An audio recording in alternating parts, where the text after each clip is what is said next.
All right, good afternoon, everyone. Welcome to the preparation for the Meet the Faculty Candidate Forum. This is a event being put together both by BMES and BME Unite, and I want to welcome you all for the afternoon. We have a couple things we're just going to talk about for a second first to sort of lay the ground rules and sort of establish what's going on, and then we're going to get right into a panel discussion on the Meet the Faculty Candidate Forum and some ideas about how to effectively market yourself. So if Michelle in the background, if you could advance it to the next slide. All right, so first, I think it's really important to acknowledge sort of where we're at here is that there's been a Meet the Faculty Candidates program at BMS for many years. And as part of a long-running endeavor over the last few years, the BME Unite program, they had really advocated for us to add elements to the BMES meeting, and we did it last year in Seattle for the first time, that is trying to make the process of faculty search more transparent. And so the goal here is to provide some thought to all of you who have registered to be part of the Meet the Faculty Candidates Forum next month at the BMES meeting in Baltimore, to give you some insight into how the process works and help you answer a bunch of questions along the way to help you be more prepared to be successful in this process. You know, we realize that it's a difficult road to travel, and depending on the lab you're coming from, you may have 5 people you could reach out to or no people that you could reach out to that have done this in the past. So a special thank out to BME Unite for helping seed the idea here and pushing for it to be continuing, and for BMES for giving us a platform to host this at. So thank you very much. One more introduction slide, Michelle. And as an introduction to BME Unite, this is Underrepresented Needs in Technology and Engineering. So it's a group of BME faculty who've been really working on ways to improve representation in bioengineering communities throughout, and being active in improving representation, combating racism, a lot of other things. It's been a very active group over the last few years. And one of the parallel programs that has been going on these last couple of years has been the BME Unite Seminar Series, which is distinct from this element, but it's a program that is a seminar series that will showcase some faculty candidates in August and September as they are preparing as well. And so this is part of this process. We have the Unite Seminar Series. We have this sort of transparency session, and then we have the full BMES Meet the Faculty Candidates next month. They're all working together. So one more slide, please, Michelle. And so we have a number of panelists here. So I've been talking too much already. I'm Brendan Harley from the University of Illinois at Urbana-Champaign, and I'm coming to this conversation as someone who went through the faculty search process many, many, many years ago, but has been involved for the last 15 years on the other side of the process, being both a search committee member, diversity advocate, and a number of other roles within search committees within both our Department of Bioengineering and Chemical Engineering here at the University of Illinois. And I'll let our other panelists introduce themselves. Shelley. Thanks, Brendan, and thanks for having me, Michelle, and BMES and BME Unite. It's always a great session. I'm super glad that we're still doing this. I'm, again, Shelley Payton, she, her. I'm a new department chair at Tufts University. I participated as a poster presenter at the BMES Meet the Faculty Candidate session in 2010. So my poster is 14 years old and not particularly useful. Most of my time since then has been spent on many, many search committees, chairing of searches, and now as sort of hiring manager. So I'll be talking from that perspective. Olivia? Thank you for having me as well. So I'm Olivia Lanier. I'm a new professor at the University of New Mexico in the Chemical Engineering Department for undergraduates, and they have a biomedical engineering department that I'm involved with for master's and PhD program. I did the BMES poster session the past 2 years. So I applied 2 years in a row. The first year, both times I did about 10 Zoom interviews and 5 in-person interviews, and I did get an offer the first year, but decided due to some personal circumstances I would try again the next year, and then I got 3 offers the second year. It just started. Okay. And then Santiago. And yeah, hi, I'm Santiago Correa. I'm a new-ish faculty member at Columbia University, so I'm about 2 years in. And so I participated in the faculty poster session a little more than like 2.5 years ago, I suppose. And then I have also now seen what a search committee looks like on the other side, so I can kind of offer relatively fresh perspective on both. And yeah, thanks to organizers for inviting me. Thank you. One last slide, Michelle, if you could go to the next one. Just as a quick reminder, I know all of you are, oh, there's the overview slide of the forum. That used to be there.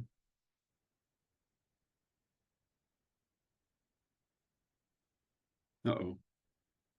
Well, the last thing I'll just say, it's not, maybe we can't find the slide, but there we go. Just a reminder, this is a session that all of you have successfully signed up to be part of the Meet the Faculty Candidates session at the BMES meeting next month in Baltimore. This is just a quick reminder of when, where, and what you have to do. So it's the session's on Wednesday. You want to be set up before it starts, and it's a 3-hour process that you will go through.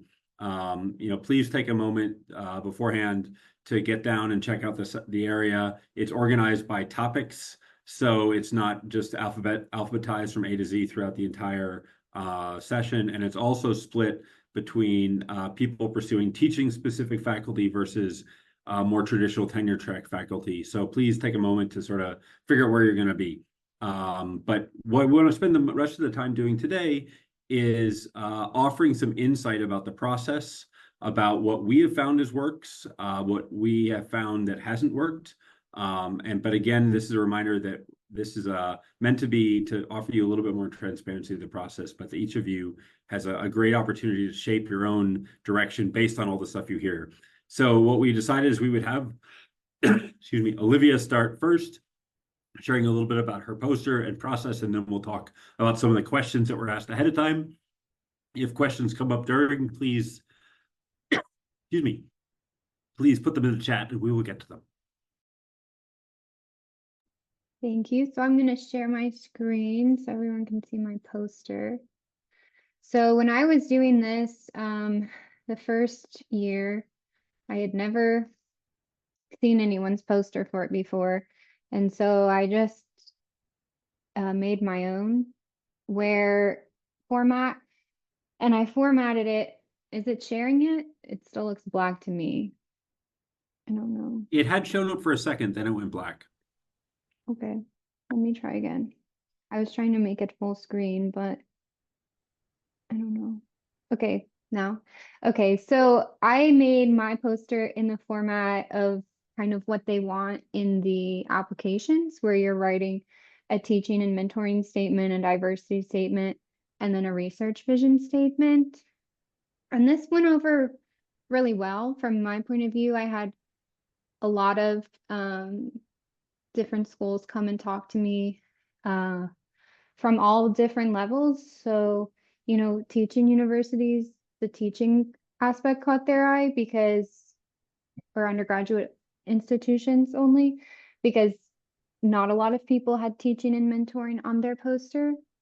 And then a lot of R1s came to talk to me as well. And I did end up at a R1. So I think because I had, the pictures and a lot of colors, and as well as like the projects that I want to work on in the future, people were drawn to the poster and wanted to talk to me. But this is definitely not like a one size fits all. I would definitely suggest to put your email on the poster instead of Twitter. This is outdated now. But a lot of people, if you have funding, I would definitely put that on the poster to advertise that. And then, yeah, I would just tailor it to what you want people to know about you and what you really want to talk about. So. Awesome. Stop Thank you, sharing. Olivia. And obviously, if questions are coming up, please, again, put them in the chat. I know I was having an asthma attack right there for a second, but I don't know if Shelley or Santiago, you want to add. So I know you both had thoughts you wanted to add as well, and then we can sort of go around as we go through this. Sure. So I guess I can talk a little bit about how I structured my poster. I I think I also had very limited kind of insight into what norms there were. I still don't know if there is like a unified norm. But I decided to arrange my poster into three columns. In the first column, I had my training and funding. And so kind of a little bit like a surrogate for the CV.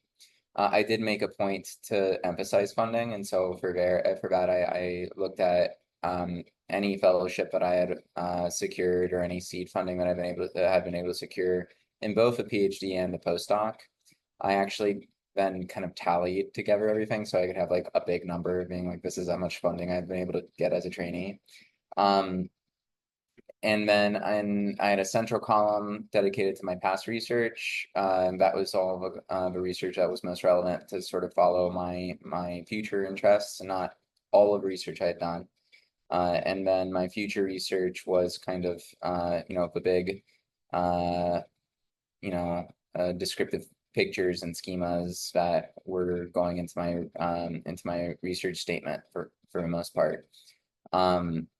For me, I think that was helpful because it kind of tracked with the way that I introduced myself to people. And so I would say that there's probably a lot of different ways that you can approach making your poster. And I think probably one of the most important things is that it just helps and facilitates the way that you're introducing yourself and pitching your long-term vision. You kind of want people to be able to walk away from your poster having a general sense of who you are that they can kind of encapsulate in a few phrases or a sentence.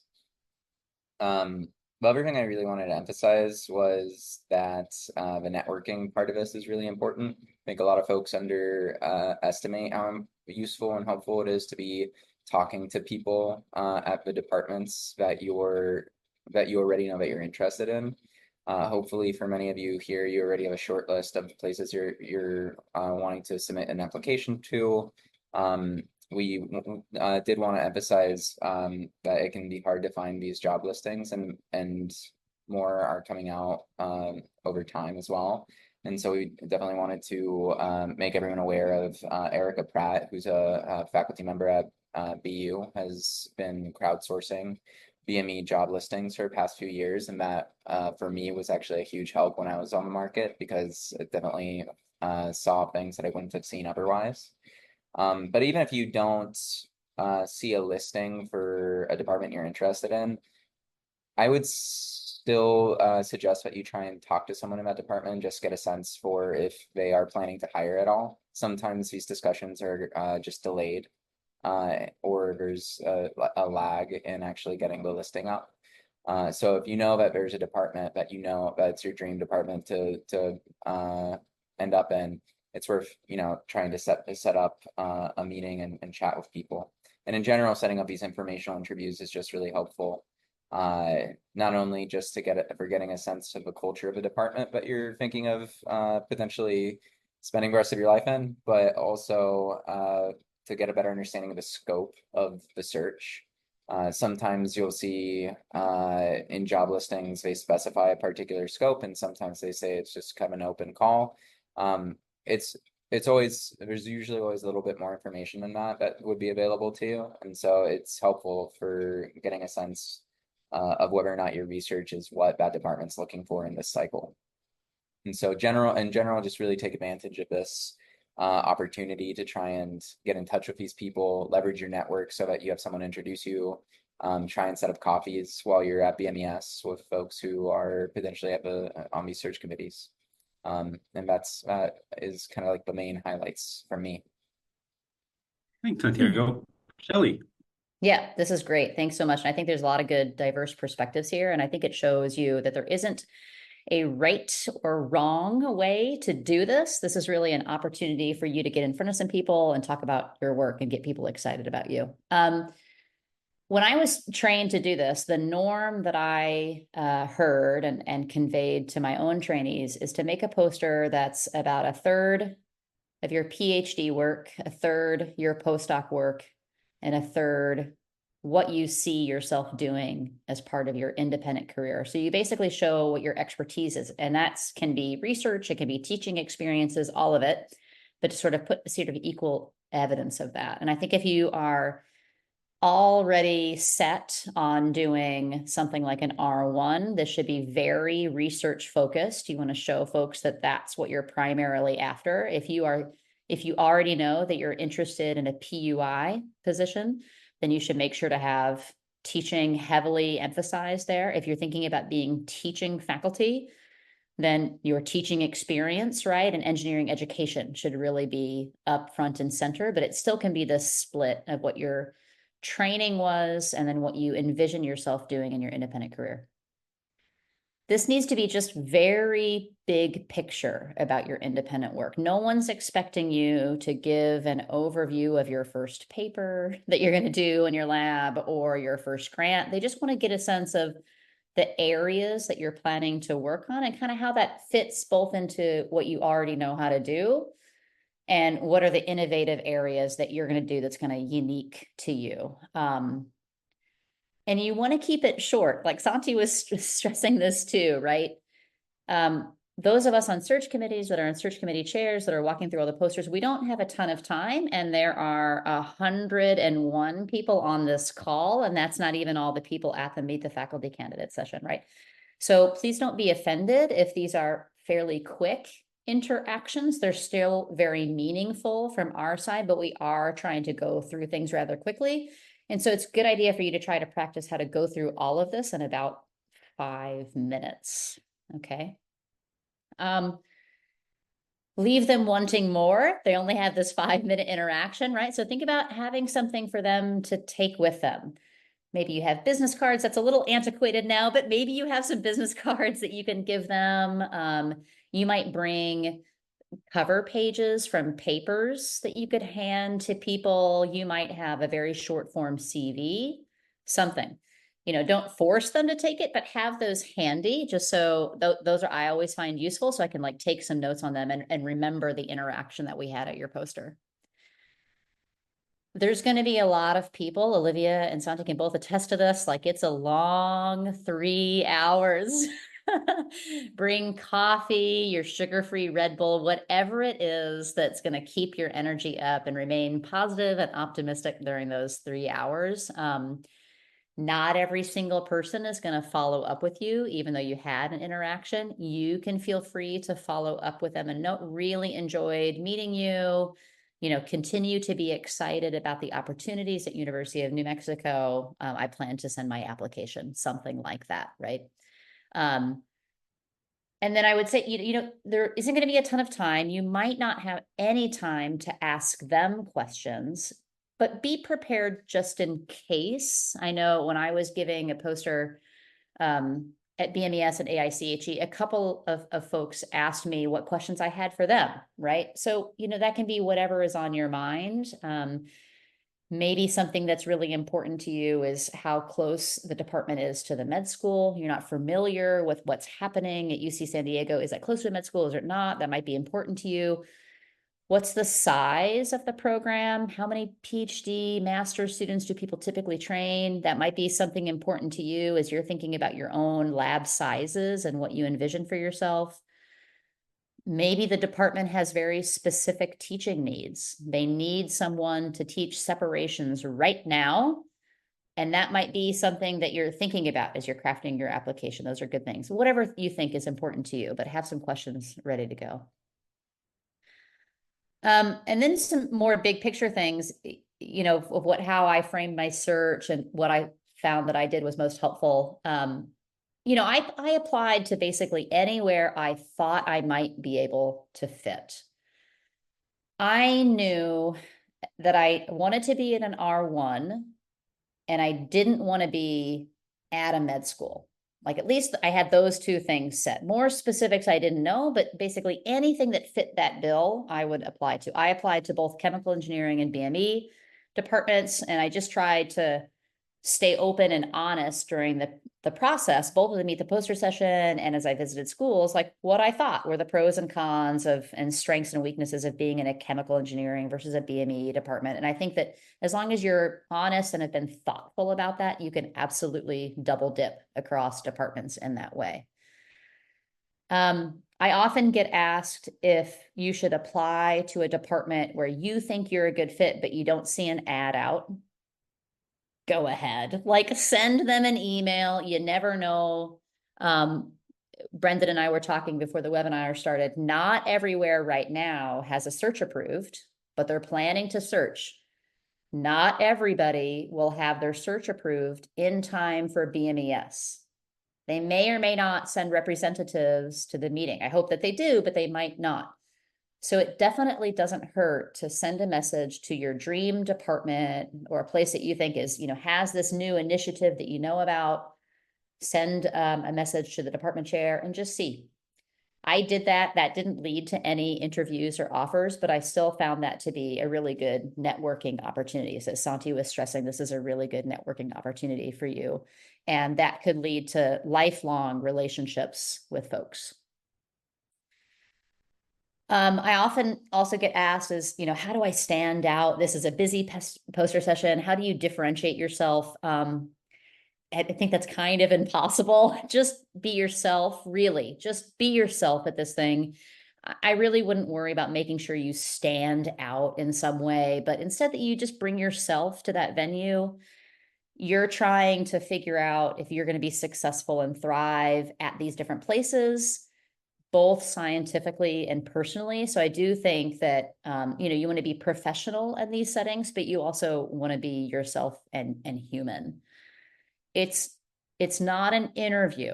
Okay. This is an important interaction with these folks, but it's not a real interview. So you want to make sure you're balancing with like wanting to make a good impression, but also not being too stiff. You're really just having conversations at these posters. That's all I have. Thanks, Shelley. I'll add just a little bit more as someone who has been almost 20 years since I went on the faculty process. And so I've mostly served on the other side. And I just want to emphasize a couple of things that came out. The first one is that the Meet the Candidates session is always big. I think the number is 150 plus this year. And we have 3 hours. So you can do the math to decide how long you might have. And I know Shelley brought up the 5-minute rule. I think 3 to 5 minutes is exactly the time frame. What you're going to find is you have a lot of departments that are searching will go. They may have a couple of faculty members that are roving as teams. They all have a subset of the names they're going to try to go through. And what they're looking for is to have low-level interactions with everybody and to just gain a sense of who people are. This is not an interview. There's no cut list that comes out of it. If you've had good interactions with some schools and you've applied to those schools and you follow up with them afterwards, certainly that's all good, right? But this is a great chance for you to refine your 3 to 5 minute interaction. And I want to bring it back to something that came up by a number of folks is the idea of vision, right? You all have been incredibly successful to get to this point as undergraduates, as graduate students, many of you or most of you as postdocs at this point, and you have a trajectory that you've been following, right? This next step is this transition as you're becoming a leader, you're moving to the other side of the sort of the divide here, right? The expectation is you're going to be bringing a new vision for where you're going, right? And so what we're looking for is you have a foundation for growth that you've established and you have exciting directions you want to work in. Is this you can articulate quickly to a bunch of people who are not experts in that, but are generally well seasoned in sort of biomedical engineering. Like these are the people you will be having review your grants and your papers and everything over the next multiple decades if you do this, right? And so you want to think about how do you quickly capture someone with the vision, show them that you have the foundation to let you do the work and that you have an idea for where you want to go. And this idea could be, can morph and change many times. In fact, I remember back when I dusted off my proposal for my Meet the Faculty candidates when I had my first graduate student who was then going through the faculty process. And so that was only 6 or 7 years after I had applied. And I realized that none of the things I was proposing to do in my faculty application ended up in my research that I had done when I put in for tenure. So none of those things translated even in like 6 or 7 years, because what we did changed and morphed based on where I was. But what was at the base of it was the foundation of what you've established. And so really see this as a chance for you to quickly articulate what it is that you're doing, how exciting it is, how you have the right training to pursue it, and you have an idea about how you might go about it. This isn't, I have all the aims and I know exactly what the papers are, but what type of students do you need? What type of work are you going to do? These are the questions we want to get out of it. The other thing that came up that I do want to highlight is the networking aspect.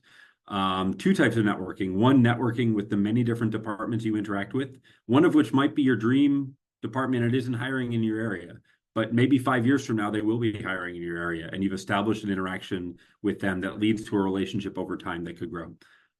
You also will be forming connections with all the other folks going through this process with you. You will all be serving on grant panels together and reviewing papers together for many decades into the future. And so the other thing to recognize is, as daunting as this seems, this community isn't nearly as big as you think it is, and you will have many interactions with so many people across stages of life in this process that it's important for you to form those connections. 2 other small things I just wanted to point out. Again, this is not an interview. You should have a perspective on how you about doing these things. Shelley is using this webinar to network with Wendy the cat. So there we go. It's always a process.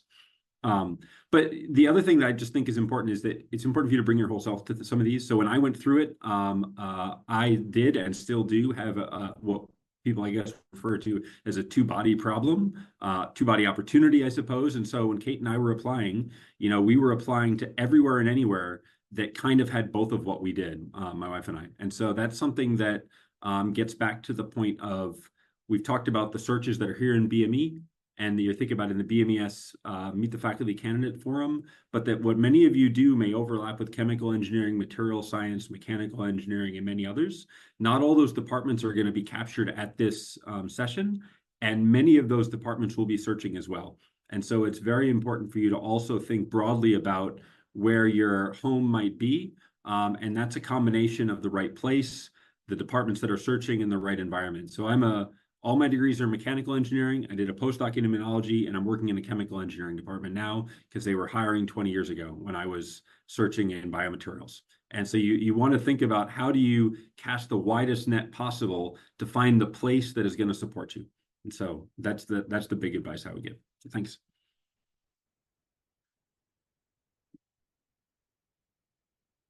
Now we have a moment to look at questions here. So I'm opening the question and answers.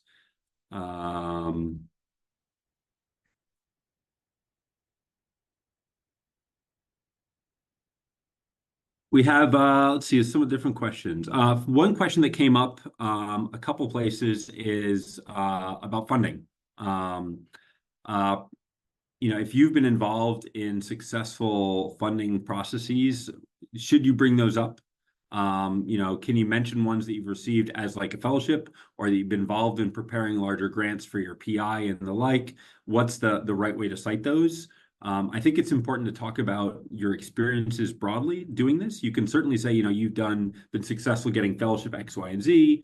You could also say you've been part of a team, or you've assisted with your mentors in writing these larger proposals, or you did a lion's share of writing some of these proposals. We know that, senior trainees and postdocs certainly participate in that. So I think it's important for you to demonstrate that if you want to highlight those things, you absolutely can, because it's part of our life cycle. So I don't know if other folks have thoughts about talking about funding or writing proposals that they want to share. Yeah, I think especially for me, I had a seed grant which went in under my postdoc advisor's name, but I wrote the whole grant, and so I did include that when I tallied up how much research funding I had accrued in my training. And so I think it's just, and like Brendan was saying, I think we are all aware about how grants get written, and so you can discuss these things frankly with people who are at your poster, trying to get a better sense of how you have approached funding in the past. Yeah, from my point of view, I mean, again, diverse perspectives, I don't think you can go wrong here. As a search committee member and chair, I'm not looking at anyone's funding. It's just not important to me as a search committee member, but I know it is important to other people. So it certainly doesn't hurt to put it on there. You, at a minimum, need to acknowledge funding sources for work that's on your poster. So if that's part of the question, you know, your work was funded by NSF, please put NSF in the grant number there. It doesn't have to be yours to do that. If absolutely, if you've been successful with funding and want to promote that at your poster, I think there's definitely no reason not to do that. You can have it on there. And if you have early independence funding that is going to bring funds into your independent career, definitely mention that. All right. We have a couple of questions here that are related to interactions with the university reps that are coming through. Is there going to be a list of all the departments that are showing up?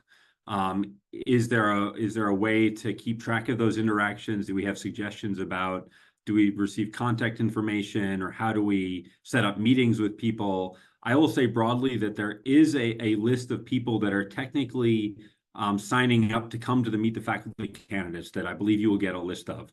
That is not an exhaustive list at all. This Meet the Faculty candidate session is open to anyone who wants to show up. And so you will see a large number of departments that show up formally or informally. You know, I go every year even if my department's not hiring, because I would like to meet and see who is coming into our community, right? Like and that's not because I'm hiring anyone, but because I want to be forming these networks. And so you're going to have a very short amount of time to categorize who's coming in, the interactions you've had. I would highly recommend, you know, either having something you can hand out, you know, not a giant CV, something short. Some people use QR codes or other things to scan. You know, there's a lot of ways for you to try to push information out. I would also recommend you having something where you can jot down names and affiliations of people that you've interacted with, follow-up emails after the fact, you know, even follow-up emails to try to schedule a sit down during BMES for a cup of coffee the next day or the day after. Those are really valuable opportunities for you to use. So I would definitely try to have something you can give the people that are there to give them a little bit of a reminder of you, and something that you take in terms of writing down information of people you interact with, you know, frantically scribbling it between meetings. I think that's really important to definitely reach out, thank people for coming to your poster, and set up interactions if you'd like to afterwards. Anyone else want to add to that?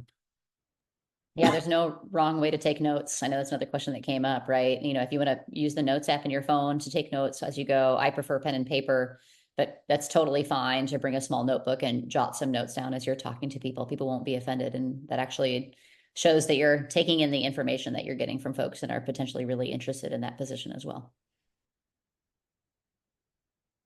We had a number of questions about two-body opportunities. When do you disclose them? Should you disclose them? How does it affect your searches?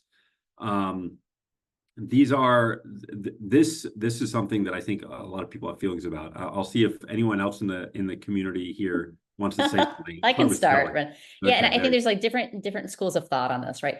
I don't think it's something you're going to have time to bring up at the poster session. So if that's what you're asking about, I don't think that person's going to make it onto your poster or something like that. You should really focus on you here.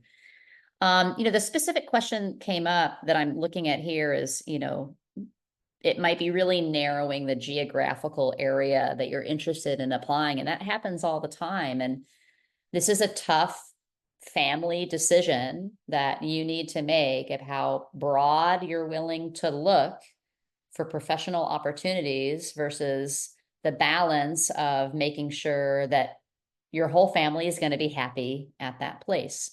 And so some people approach that like, I'm going to apply and it's only going to be in the state of Texas, and I'm just going to wait until I can get a job there because that's where we're going to be. And you can stay in a great postdoc or do something else until that job opens up. And that's totally okay. The approach that I took was to apply everywhere. I had no idea what was going to be open and available at that time. And then once opportunities started to look like they were going to be positive and I might be able to get a job, then I was talking to my wife about like, okay, well, is this an option? Yes or no? Is this maybe an option to talk about that? And I waited until it got more serious. Now, she wasn't looking for an academic position, so I didn't need to at any point bring it up to the search committee that was an issue. As department chair, I want to know as soon as possible if you have a spouse, partner, wife, husband that is looking for an academic job, because these take time for us to try to work out. Many, many months, especially if it's something not in the department, especially if it's not something in engineering, especially if we don't have that department at Tufts, right? And I have to look outside the university to try to get that done. So I would recommend, from my standpoint, others might have other feelings, is to please bring that up as soon as possible, so as that our conversations continue, we can start working on that and trying to make that second opportunity happen. Yeah, I'll just follow up on that, because my situation is, my wife and I are both academics.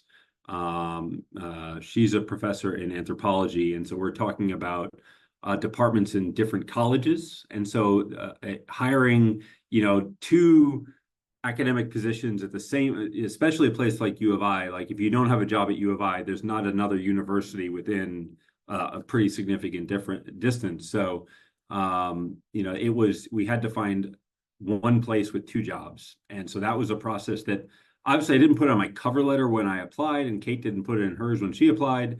But as soon as we started to have some positive interactions, we made the decision that we wanted it to be known, because in the end, it was important to us to find a place that would support both of us academically. Now, there's certainly a risk to that, in that there may not be places that are able to be as flexible. It turns out my employer happens to be very good at the two-body hiring process, and it worked out. I've had interactions where there were things that, it became clear that there probably wouldn't be an easy way to get two jobs in the same place, and that obviously affected our decisions. There's not one right way to do it, but especially if you're looking for two academic positions, like two assistant professor slots, if that other department happens not to be searching that year, it can take months for deans to talk to each other and make arrangements and get a second search authorized. And so each one of those steps can have a long process to it. And so I would definitely recommend, if you're starting to have informal conversations with people at places where things are starting to go in a positive direction, it would be valuable to bring it up, because what I found is that most places are very excited at the chance to bring in two people, because you oftentimes have a great opportunity to run one search and get two exceptional members of your faculty out of it. Like that doesn't always happen, and so it's something important to bring up. And I would say another thing that is kind of more from like a planning perspective that Shelley was talking about. When I went on the market, or before going on the market, I sat down with my partner and we talked about, we created two categories. The first was places where we would be happy living. And then from that, we pulled out places that would be good for both, for his career as well as mine. And so that second category was much shorter than the first one. And so that helped also create kind of ways for me to prioritize particular locations over others.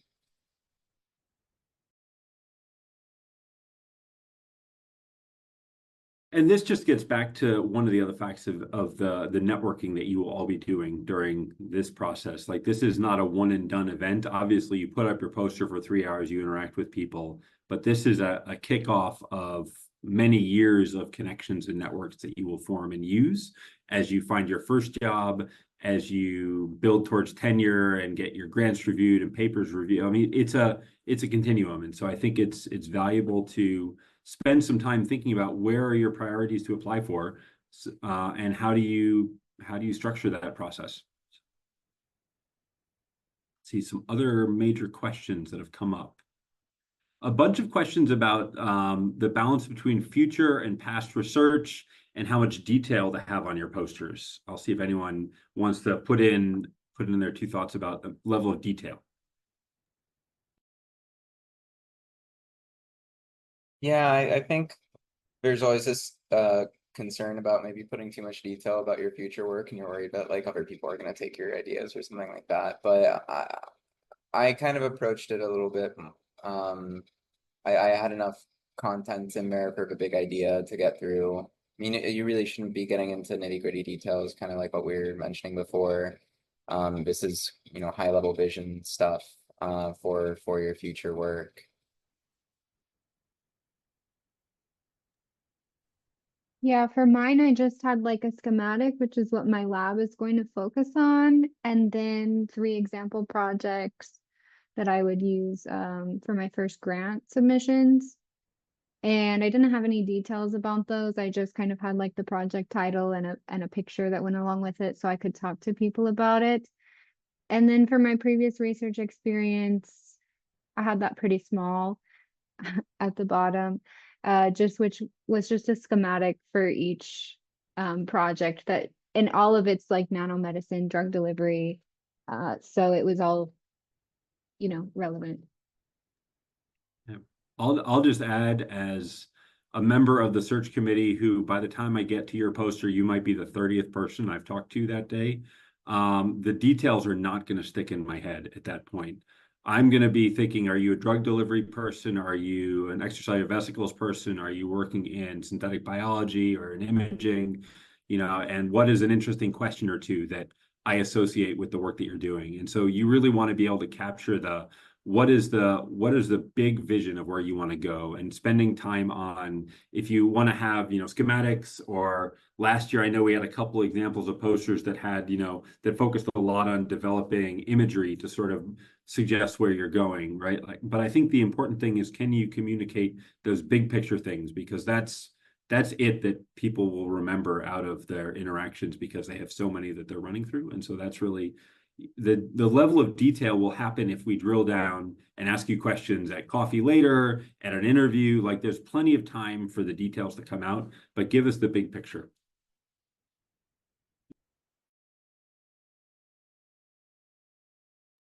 Yeah, I guess I'll just mention a bit of advice that I got through one of these future faculty workshops that I did before I went on the market, but it stuck with me. And it was from a faculty member who was kind of urging all of us to think about our in-person interactions with folks in terms of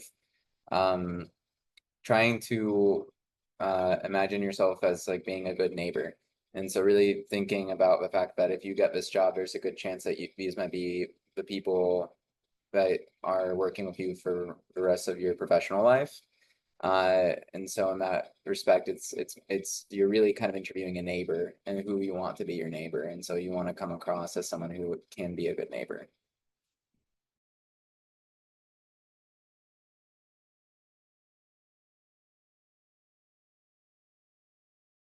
The other questions related to exactly how many representatives, again, that gets back to, there will be a lot. There will be a list that will have some people's names on them, but it's entirely likely you will run into many people who are not the formal contact, because at least in our department, we have a search committee that might be between, depending on the year, 4 and 7 faculty members.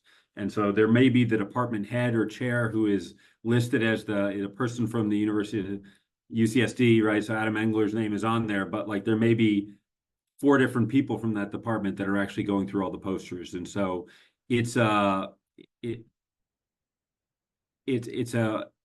will be a list that you will see, but I think the most important is for you to come up with a way that you can provide info to them and gain a little bit of, you know, jot down somehow who has visited you so you can follow up afterwards.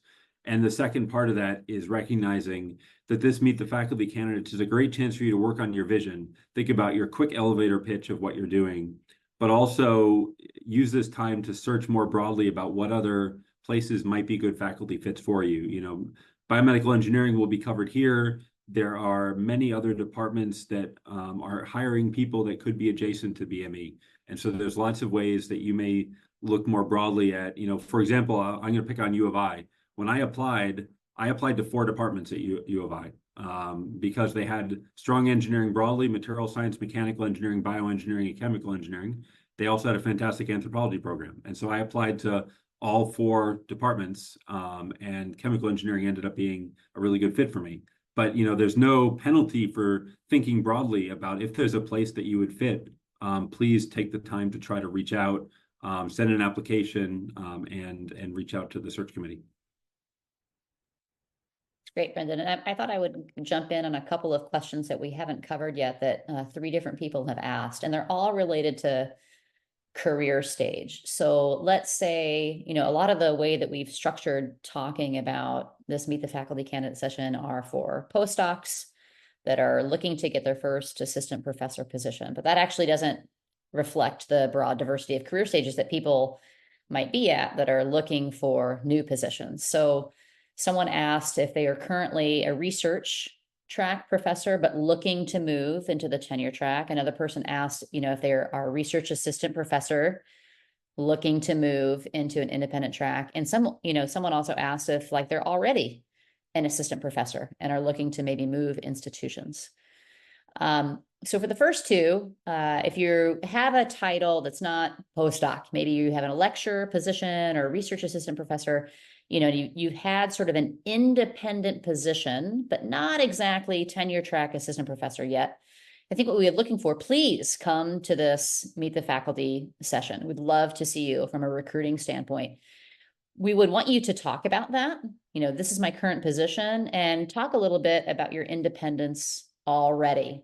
These are the projects that I'm working on in my group and I plan to take with me into a new position at a new university. Maybe you have published some papers as corresponding author. Maybe you have applied and or won small grants. Great, bring that up.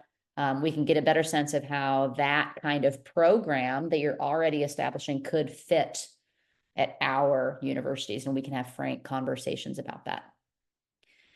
If you're already an assistant professor looking to move universities, I would leave that up to you, right? That can be a little bit more sensitive because there's confidentiality things that you might want to take into play. And it's honestly just not typically seen at this poster session. My advice from a chair's perspective would be instead to reach out to chairs, to reach out to search committee chairs that are advertising positions, and ask, you know, like, I'd love to have a conversation with you. Here's my CV, or I'm planning to apply and would love to talk to you about that. Because I would understand if you already had a position somewhere, you might not want to show yourself and your work at this Meet the Faculty candidate session. And it's not typically something that's highlighted at the BMES meeting. And Brendan, would you disagree with that, or do you have a different perspective? No, I think that for a number of reasons, if you're already an assistant professor somewhere looking to move, this might not be the forum where you want to advertise that broadly. You know, and so I think, yeah, I agree with that. I think networking with people and reaching out and using the BMES meeting where lots of people will be in one place is a great way to do it. Putting it like out there in the middle of the Meet the Faculty candidates might not be the route to take for that. But I think certainly if you're a teaching assistant professor, clinical assistant professor, research assistant professor, or have some of these other, you know, non-tenure track lines, and this is where you're trying to move into, this is great for you to highlight those experiences because they're important to show that you're already operating at a different level.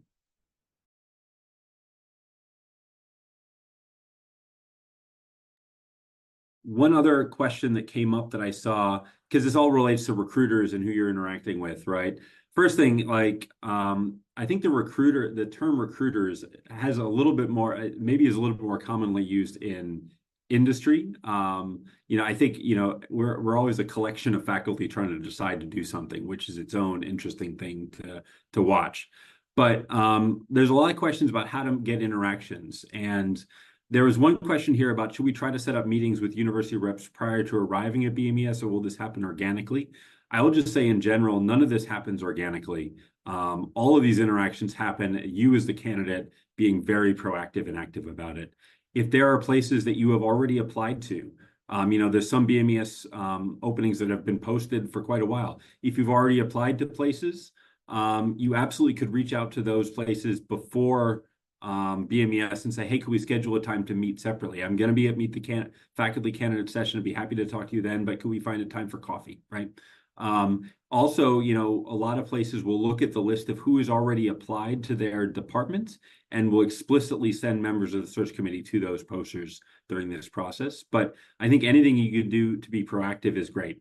If there's places you plan to apply to but haven't yet, reach out to them. If there's people that you've interacted with at the Meet the Faculty candidate session that you thought it went really well and you want to talk to them more about their search and their university, reach out to them. This is an absolutely important part of your job, is the networking aspect and being really proactive about it, because what you're going to find over that process is you will find a group of people that will be part of your cohort and a group of people that will be mentors and be active supporters of your career. Now, it doesn't seem like that all in one meeting in Baltimore in 2024, but I can remember the time I met Shelley back during the AICHE Meet the Faculty process, right? And I was barely an assistant professor at that point, but those are the interactions and the relationships that grow out of this. And so be proactive, reach out to places you've already applied to, reach out to people that you would like to apply to, or you'd like to talk to them, even if you haven't seen them at Meet the Faculty candidates poster yet. But definitely if you've interacted with people or universities during that process, you know, be your own best advocate and be your own best person managing this process.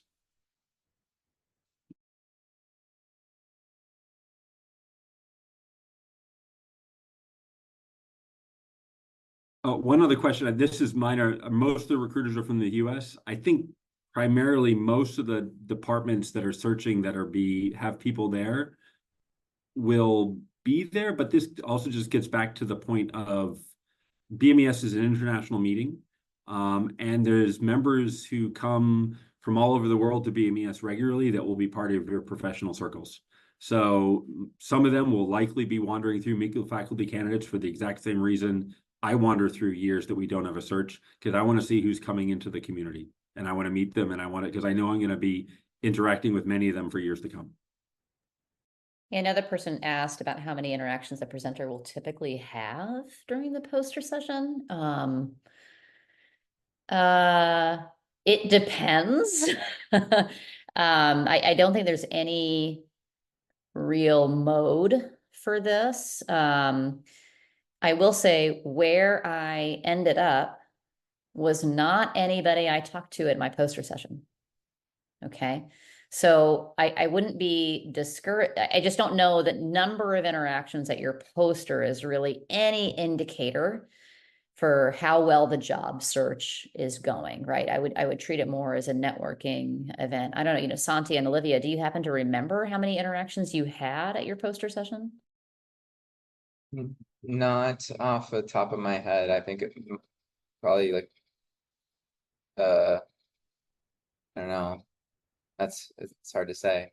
But I would say that it's great practice for you know, getting to pitch yourself. I don't think we typically get this opportunity very frequently to do this. And so it is like, I don't know, job speed dating. And I think it can help loosen you up. And in addition to the networking benefits, I do think it was, looking at it now in hindsight, a good primer for thinking about how to do the phone interview stage of this process, where you also don't have like a ton of time and you don't really have a lot of like backing content to work with. And so I do think that it's one of these things where I generally encourage people to you know, take every person who visits your posters, you know, seriously, even if you know that it's, you know, in a location that maybe doesn't work for you, or for your second body or something like this. This is great practice to do something that you honestly probably haven't ever really had to do before. Yeah, for me, I had probably 20 interactions at my poster each year. And then maybe a third of those turned into Zoom interviews. And then I had some Zoom interviews that were at other schools. And then I actually talked to UNM, which is where I'm at now, at the AICHE poster event. I'll just add one other thing about that. None of us have brought up the other networking event that is happening at BMES, and that's the department social events that happen throughout the week. So those are also great opportunities for you. I had a quick interaction with someone from Tufts. I'm going to go to Tufts later that week and talk to people there in more detail, right? I'm gonna use that as an advantage to network broadly. And the other point just to make is that occasionally when I'm on search committee, I have a list of people that I've been given ahead of when I show up to the meeting. You know, we have everyone who's applied already, and we break up that list into some areas, and we all have a list of 20 to 30 names we're going to try to hit in that 3 hours. That means I will occasionally be going down aisles very rapidly looking for a name or a number. Even if your work is exceptional, I may not stop at it because I have like my hit list I have to roll through. That is not a personal judgment on you in any way. That is, we're all trying to scan through and hit as many places as possible in a short amount of time. That's why these interactions are just one of many routes by which you can connect.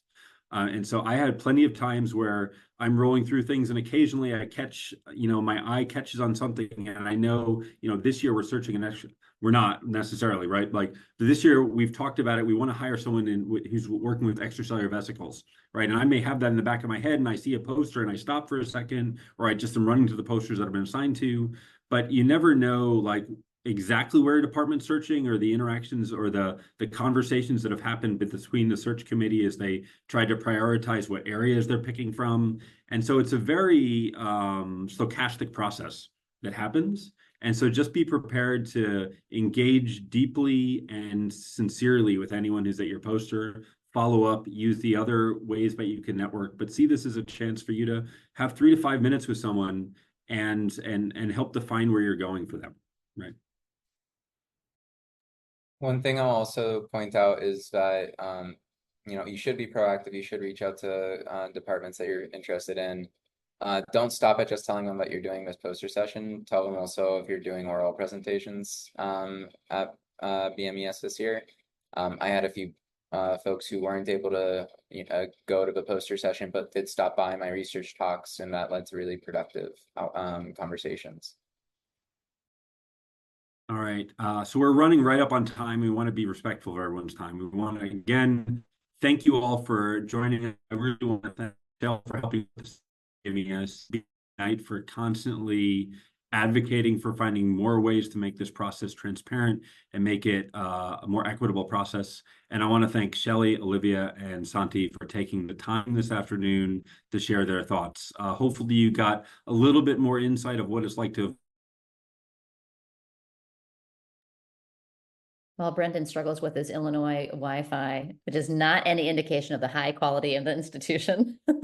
Just rapid to say, hope this was helpful. This is going to be posted. Please share it with other people that maybe want to watch the webinar but weren't able to attend. Thank you, Michelle, BMES, for setting this up, and for BME Unite for giving us the structure, and looking forward to seeing all of you at the BMES meeting. Bye. Thank you, everyone.